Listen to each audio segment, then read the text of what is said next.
अरविंद केजरीवाल का ऑपरेशन पर्दाफाश। Press conference में दिखाया बीजेपी के खिलाफ विधायक की खरीद फरोख्त का स्टिंग ऑपरेशन। केजरीवाल के मुताबिक दिल्ली बीजेपी उपाध्यक्ष शेर सिंह डागर ने की खरीद फरोख्त की कोशिश। संगम विहार विधायक दिनेश मोहनिया को दिया 4 करोड़ का ऑफर।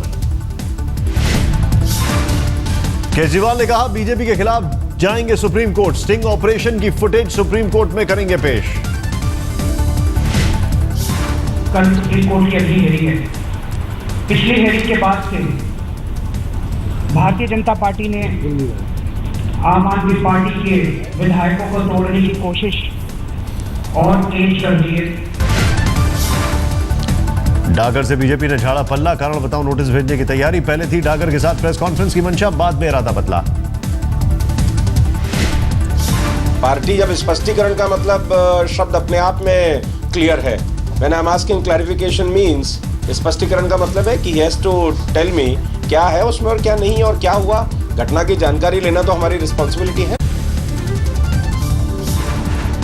दिल्ली कांग्रेस के अध्यक्ष अरविंदर सिंह लवली का बयान। कहा बीजेपी की सरकार बनने का जमकर करेंगे विरोध।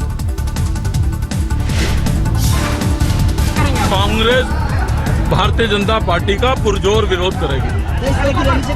सड़कों पे भी, विधानसभा के अंदर भी और विधानसभा के बाहर भी। कांग्रेस ने की दिल्ली में चुनाव कराने की मांग। हारून यूसुफ ने कहा बीजेपी में है दम तो विधानसभा भंग कर कराए चुनाव। कि भारतीय जनता पार्टी और आम आदमी पार्टी एक ही सिक्के के दो रुख हैं और भारतीय जनता पार्टी में अगर हिम्मत है तो दिल्ली के अंदर विधानसभा भंग करे और चुनाव करे। कांग्रेस ने दिल्ली में बुलाई जन आक्रोश रैली। बीजेपी और आम आदमी पार्टी पर जमकर बोला हमला।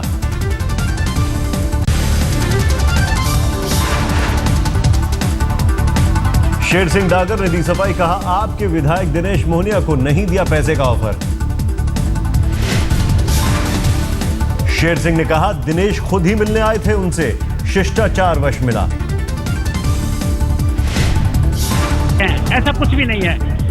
मेरे से मिलने आए थे वो और अपने आप को खुद ये कह रहे थे कि हम पार्टी छोड़ना चाहते हैं। हमारा जो है संगम विहार में कोई काम नहीं और ना बिजली का ना पानी का। जनता हमारे जो है कपड़े फाड़ रही है। हम आपकी पार्टी में आना चाह रहे हैं।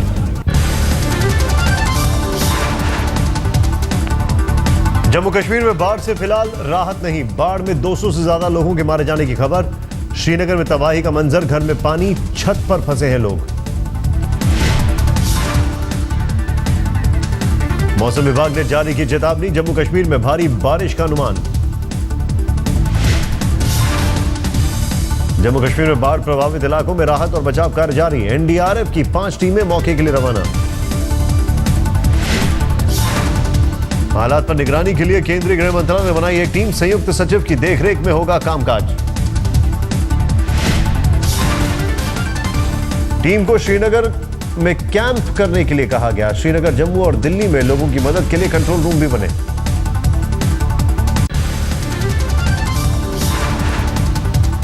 कश्मीर में राहत बचाव का काम तेज। सेना के हेलीकॉप्टर से 20 मोटरबोट्स, दवा, पानी और खाने की खेप भेजी गई।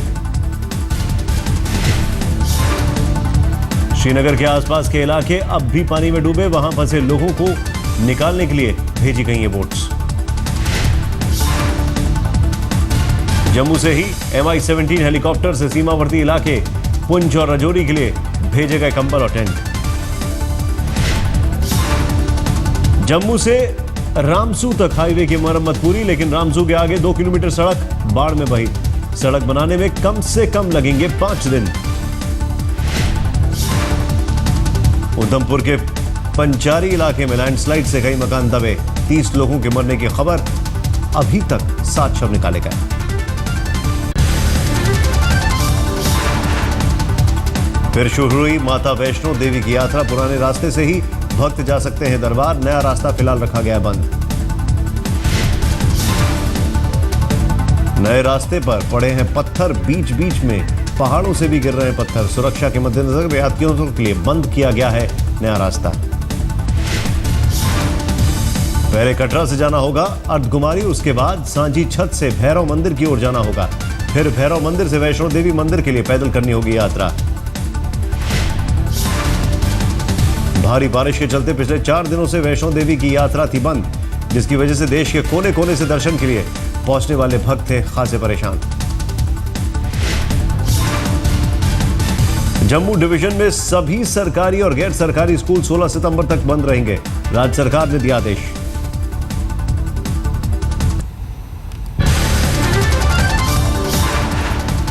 दक्षिण कश्मीर में राहत और बचाव में जुटे जवानों ने दिखाई जांबाजी, बाढ़ में फंसे लोगों को रस्से के सहारे बाहर निकाला। पूर्व मुख्यमंत्री और कांग्रेस नेता गुलाम नबी आजाद ने मोदी की प्रशंसा की, कहा आपदा के मद्देनजर पीएम ने किया बहुत काम, 1000 करोड़ की अतिरिक्त राहत राशि के लिए जताया आभार। प्रधानमंत्री जी का धन्यवाद करता हूं कि उन्होंने तुरंत जम्मू कश्मीर का दौरा किया और उन्होंने 1000 करोड़ मंजूर किया इस फ्लड सिचुएशन को निपटने के लिए और इसे नेशनल डिजास्टर करार दिया। बाढ़ की आपदा में गुजराती प्रवासी भी फंसे, कश्मीर में फंसे खेड़ा जिले के 72 प्रवासियों का परिजनों से संपर्क टूटा। खेड़ा जिले के कलेक्टर ने कश्मीर में आपदा प्रबंधन विभाग से साधा संपर्क, सभी प्रवासियों के एक होटल में फंसे होने की मिली जानकारी, पानी घटने का इंतजार।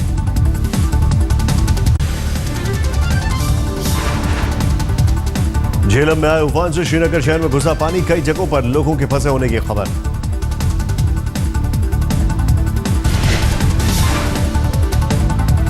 लाल चौक समेत कई इलाकों में बाढ़ का तांडव, अस्पतालों में भी घुसा बाढ़ का पानी। श्रीनगर में लोगों को निकालने के लिए सेना की ली जा रही है मदद, एयरफोर्स के हेलीकॉप्टर भी राहत कार्य में।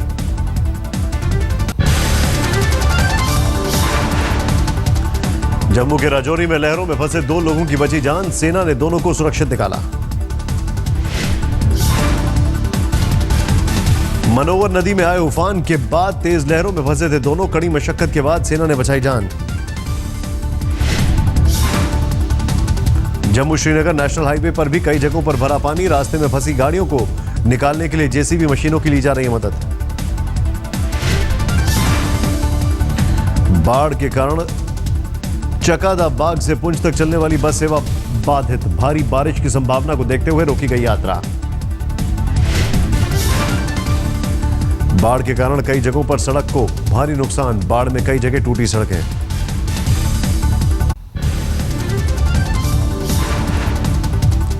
बैंगलोर के रहने वाले एक ही परिवार के 10 लोग कश्मीर में फंसे, परिजनों के मुताबिक पहले हुई थी फोन पर बात, शुक्रवार को वापस लौटना था लेकिन अब फोन से नहीं हो पा रहा है संवाद। छत्तीसगढ़ में भी बारिश के बाद उफान पर नदियां, इंद्रावती, महानदी, पैरी, शिवनाथ और खारून जैसी नदियां खतरे के निशान के करीब। बस्तर में इंद्रावती नदी के सैलाब से छत्तीसगढ़ का आंध्र प्रदेश से संपर्क टूटा। सुकमा, नारायणपुर, दंतेवाड़ा और गरियाबंद सैलाब से जनजीवन अस्त व्यस्त। सैलाब से फसल हुई बर्बाद, राहत और बचाव कार्य में जुटा प्रशासन।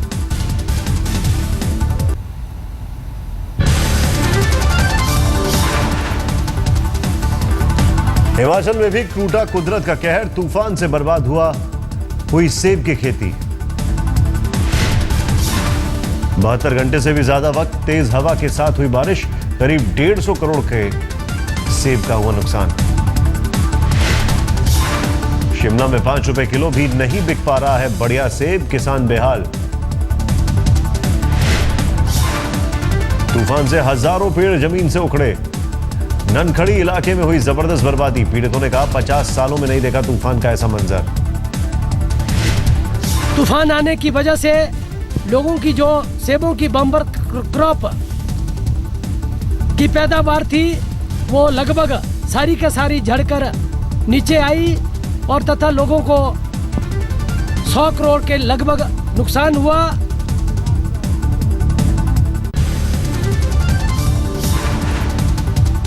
दिल्ली के विज्ञान भवन में समाज सुधारक अय्यन कली के सम्मान में गोष्ठी, प्रधानमंत्री मोदी भी पहुंचे। दलित समाज सुधारक अय्यन कली की आज 152वीं वर्षगांठ, मोदी ने कहा अय्यन कली ने उठाई थी छुआछूत के खिलाफ आवाज। प्रधानमंत्री मोदी ने कहा महात्मा गांधी भी थे अय्यन कली से प्रेरित। कहा समाज में समानता लाना था अय्यन कली का लक्ष्य। हम सबका दायित्व बनता है कि हम भी महान पूर्वजों, उनके जीवन से प्रेरणा लेकर के नई पीढ़ी को संस्कारित करने के लिए हमें प्रयास करना चाहिए। उन्होंने तय किया कि जहां पर हम लोगों को प्रतिबंध है उस रास्ते पर मैं जाऊंगा, बैलगाड़ी लेकर के जाऊंगा। और अय्यन काली जी गए। बहुत बड़ा संघर्ष हुआ, मारपीट हुई, कुछ लोगों को चोटें पहुंची, लेकिन वो झुके नहीं। समाज को जगाने के लिए वो निरंतर प्रयास करते रहे।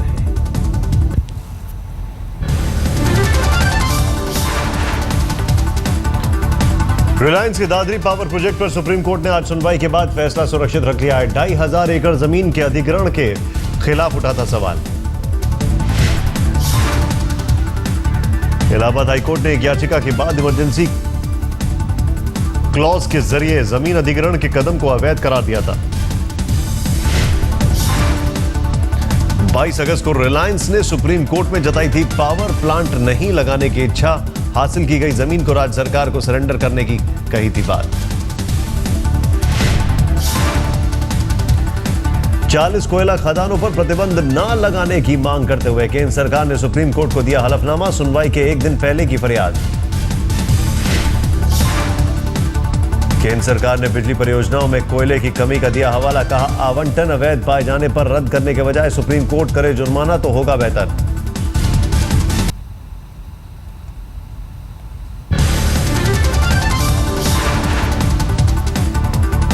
सुप्रीम कोर्ट ने सीबीआई निदेशक रंजीत सिन्हा से आरोपों पर मांगा जवाब। रंजीत सिन्हा पर कोयला घोटाले के आरोपियों से मिलने का आरोप। सुप्रीम कोर्ट ने रंजीत सिन्हा के घर की विजिटर बुक को कब्जे में लिया। रंजीत सिन्हा को जवाब देने के लिए 1 हफ्ते का दिया गया समय। प्रशांत भूषण ने सीबीआई डायरेक्टर के घर में जो ओरिजिनल रजिस्टर है, जिसका कॉपी उन्होंने पहले पेश किया था, उस ओरिजिनल रजिस्टर को सील्ड कवर में सुप्रीम कोर्ट को दिया और वो सुप्रीम कोर्ट ने अपनी कस्टडी में ली है और उसकी सुनवाई आगे होगी। गृह मंत्रालय राज्यों को लिखी चिट्ठी, दागी सांसदों विधायकों के मामलों की फास्ट ट्रैक कोर्ट में सुनवाई कराने को कहा। केंद्रीय गृह मंत्री और गृह सचिव ने राज्य सरकारों को अलग अलग लिखी चिट्ठी, राज्यों से 1 साल में सुनवाई पूरी करने को कहा।